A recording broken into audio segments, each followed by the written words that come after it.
morning to everyone. On behalf of an research partner on forest genetics, resources and tree improvement and Institute of Forest Genetics, welcome you all for the awareness campaign on behalf of that World Wetlands Day 2022. Now we kindly request Dr. Rekha Arwade, Scientist Chief and ENVIS Link Officer to give the introductory remarks. Thank you, Dr. Vigneswaran. As we are aware, today is World Wetlands Day. This is celebrated annually on 2nd of February. Every year it is celebrated, mainly to raise global awareness about the virtual need for maintaining wetlands and for the prosperity of the people and the planet.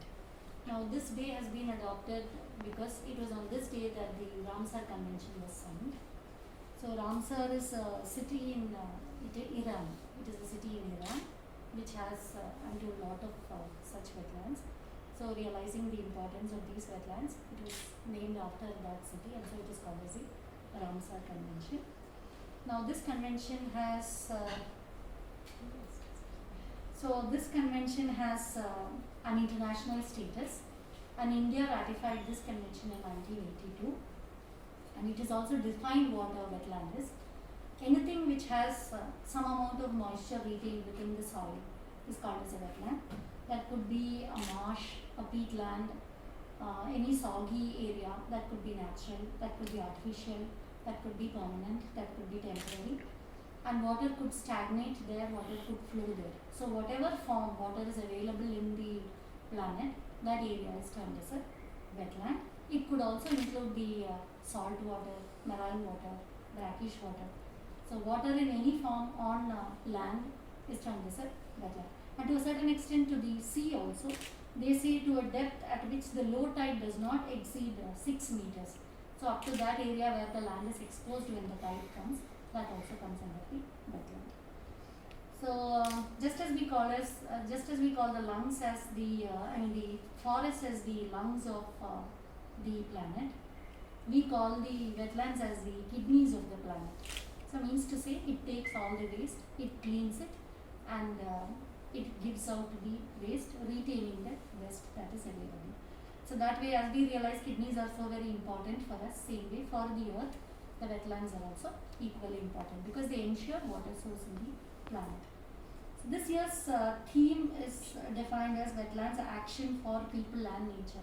The director will be explaining in his talk how they have been trying to support wetlands, especially for Coimbatore area. In his talk, he will be highlighting that how we have brought together people and nature, and we have tried to protect and safeguard some of the wetlands in our city. So this program in ENVIS, this is a part of the Azadi Ka Amrit Mahotsav. It is also Ek Bharat Shreshtha Bharat, and the ENVIS program as such for conducting days of national importance. We are conducting this Wetlands Day. In addition to this meeting, we also organized an online quiz where we had around 400 participants, and the students and the participants, they have been given e-certificates for the participation. Then we will be having a poster release also on this side. So there is no price? No, there is no prize. So this was one activity which we envisaged. Generally, ENVIS has either a poster or a quiz or a painting competition, photography competition. So for this one, we have organized a quiz. And another highlight is we have uploaded our events in the Ramsar portal.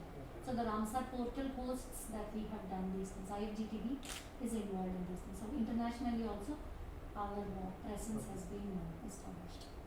So with this, I now request the director to give his address for the Wetlands Day.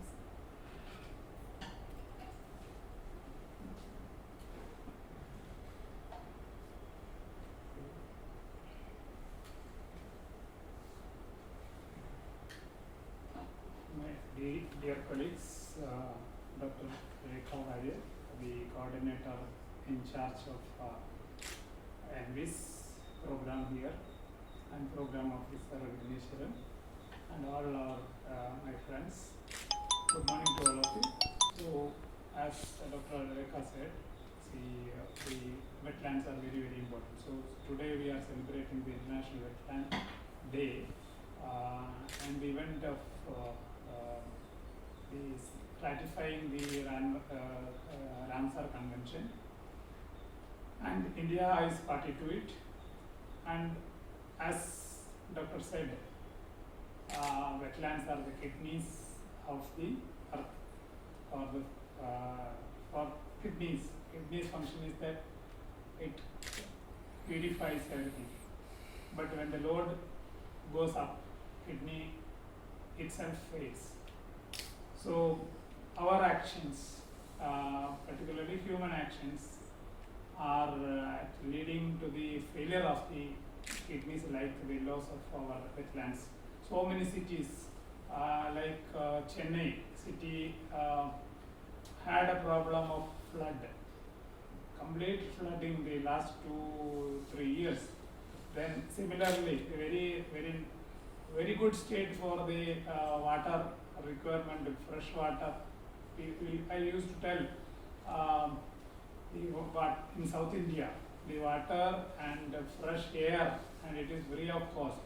And if you go to the other places, you don't get that, because I have personal experience in Central India, North India, and all. Wherever you go, you don't get proper drinking water, because you get salt water. You have to drink that salt water from the borewell, and the air and the temperature. Either you go to a very less temperature in the winter season, or very high temperature in the summer season. But our area, means southern India, we have really lucky to have fresh water, good water, and the moisture in the atmosphere, and very good climate for living. So when that situation is there, so we are forgetting that importance there. So similarly, the wetlands are actually very, very important as a floodplains, like rice fields, then lakes. So we have so many lakes, and even Coimbatore had several lakes, but now only 9 lakes are left with, and out of that, only 1 lake is with good vegetation. All others are without any much vegetation, and these lakes are considered as the dump yard of solid waste and liquid waste in Coimbatore. So that is the situation. Even the where the vegetation is available, that is Singanallur Lake, that is also the waste disposal mechanism. So the wetlands are the kidneys, but we think that whatever you put it in the water, it will be taken care of. But it's not like that, because it's crossing the limit of the capacity of that wetland to purify. So definitely these are some of the issues, like the pollution in the water. So whenever you see a water, you just throw something, or any washed utensil washing our clothes in the water available, and spoiling everything. We have, when we had some my school days and college days, we were organized some program for the learning the ecology, very basic ecology. So we used to go to live in the forest for 7 days. There is one project for the students, that is the measuring the quantity of water flowing through a small stream. So then first we go to a small stream and take a stretch of 30 meters and divide it into 3, and one small float of wood actually put in the upstairs places, and then start the timing, the stopwatch. Time taken for flowing that wood in that stream, we calculate. Then the distance, then the depth of the water in 3 or 4 places, and mean depth is taken. Then calculate the volume of water flowing through that. Very, very simple experiment. Out of that, when we found out that particular, for 1 hour water flowing, it can be used by people. If 15 liter water is sufficient for washing, so it goes to more than 2,500 people can utilize that one 10-meter stretch of the stream water. So that much, that is for 1 hour flowing. So the stream is continuously flowing, and then there was a project for finding out the origin of that stream. So we just moved to the forest, through the forest, and finally reaches the small grassland, hilly grassland. That is the origin. So we were tracing the origin of that water body, the stream. And similarly, in Kodaikanal, when we went for the forest types assessment studies, so we were moving in that a small hillock. There was a small wetland, means marshy land, and there we find a lot of water plants. So then I was discussing with my scholar that see, this is an origin of a stream. So so many such small wetlands are there in the hillocks. So that hillocks, wetlands are the source of fresh water for the down living people. And actually, when we trace that one, actually that is a origin of a one stream which is feeding the one dam in Palanis.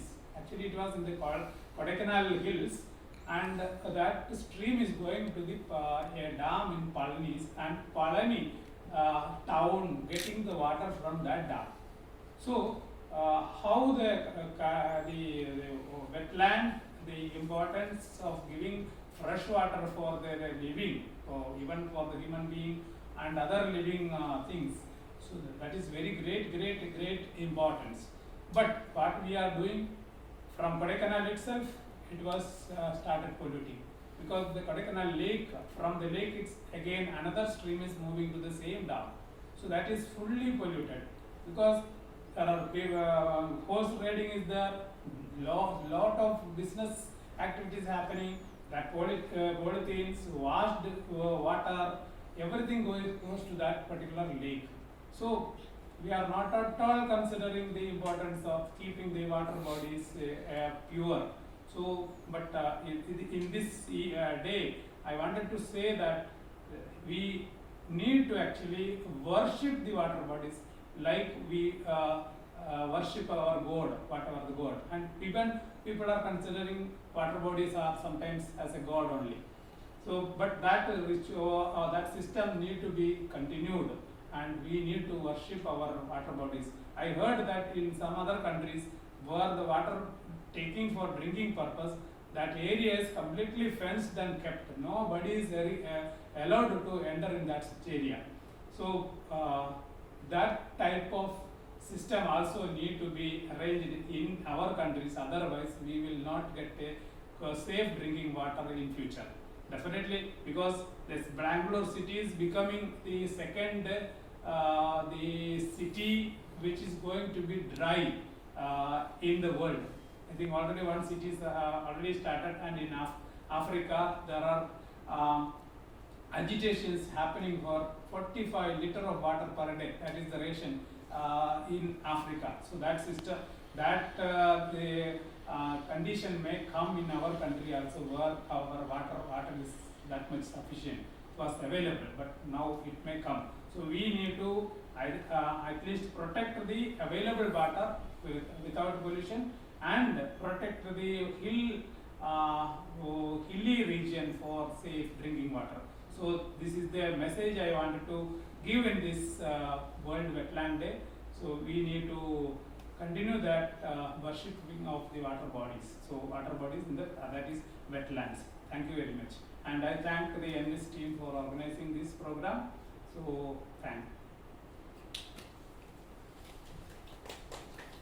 Thank you, sir. Thanks for providing a wonderful speech which highlights the importance of the water bodies. Definitely on this day we assure that the awareness for the conservation of wetlands will be taken, and whatever the thing that ENVIS will do, definitely I assure that on behalf of the institute, ENVIS will carry the awareness activities. Thank you, sir. On behalf of the entire team, first and foremost I express my sincere gratitude and thanks to our most respected director, who is, even though in his busy schedule, sir, found time to grace this event. Thank you, sir.